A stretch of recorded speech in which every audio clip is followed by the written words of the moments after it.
इस केस की तकरीबन 13 समातें हुई हैं और अब वो मुकम्मल हो चुका है। अब वो केस चल नहीं रहा, जिसका फ़ैसला आ गया और उस फैसले में जो 9 और 10 मई के वाक़यात में गिरफ़्तार अफराद थे, और ज़ाहिर है कि वो पाकिस्तान तहरीक-ए-इंसाफ़ से ही ताल्लुक़ रखते हैं, क्योंकि वो पाकिस्तान तहरीक-ए-इंसाफ़ का एहतजाज था जो कि चेयरमैन PTI इमरान खान की गिरफ़्तारी के बाद जो है वो पूरे मुल्क में लॉन्च किया गया था। तो उसके तनाज़ुर में जो अफराद गिरफ़्तार हैं, यानी जिनकी फ़हरिस्त सुप्रीम कोर्ट में पेश की गई थी, एक तो उनसे मुतालिक उनके जो मिलिट्री ट्रायल हो रहा था उसको कलअदम करार दिया गया और ये हुक्म दिया गया है कि इन्हीं अफराद का जो ट्रायल है उसको फ़ौजी अदालतों में, उसको फ़ौजदारी अदालतों में यानी नॉर्मल क्रिमिनल कोर्ट्स के अंदर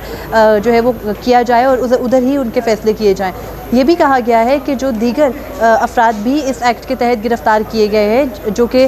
9 और 10 मई के वाक़यात में मुलव्वस थे, उन तमाम अफराद को भी अगर उनका कोई ट्रायल होना है या उनको उनके केसेस चलने हैं तो वो भी जो है वो क्रिमिनल कोर्ट्स के अंदर चलेंगे और उनका फ़ौजी ट्रायल नहीं हो सकेगा। ये सुप्रीम कोर्ट का फ़ैसला था जो कि मुतफ़िक़ा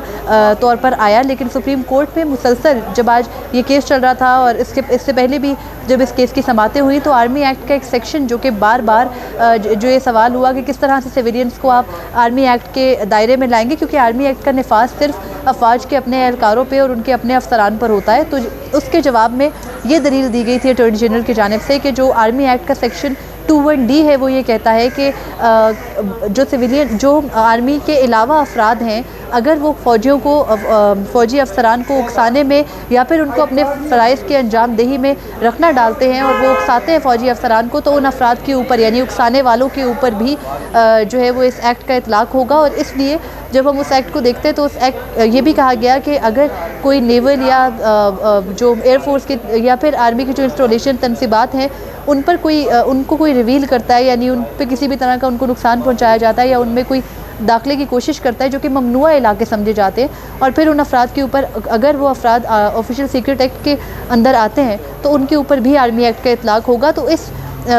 पूरी दलील के ऊपर जो है वो इस अदालत के सामने ये कहा गया था कि सिविलियंस का फ़ौजी अदालतों में ट्रायल जो है वो मुमकिन हो सकता है। तो आज अदालत ने जब इस केस का फ़ैसला सुनाया तो 4 जजेस ने जो ये आर्मी एक्ट की शिकें हैं उनको गैर आईनी करार देते हुए कलअदम करार दिया है, लेकिन जस्टिस याया अफरीदी ने इसी मामले के ऊपर अपना फ़ैसला महफूज रखा है, यानी अभी वो आर्मी एक्ट के इन सेक्शंस के ऊपर अपनी राय देंगे। बाकी जो 4 जजेस थे बेंच में, justice Ejazul Ahsan, justice Munib Akhtar, justice Mazahir Naqvi और जस्टिस आयशा मलिक, उन्होंने जो है वो अपना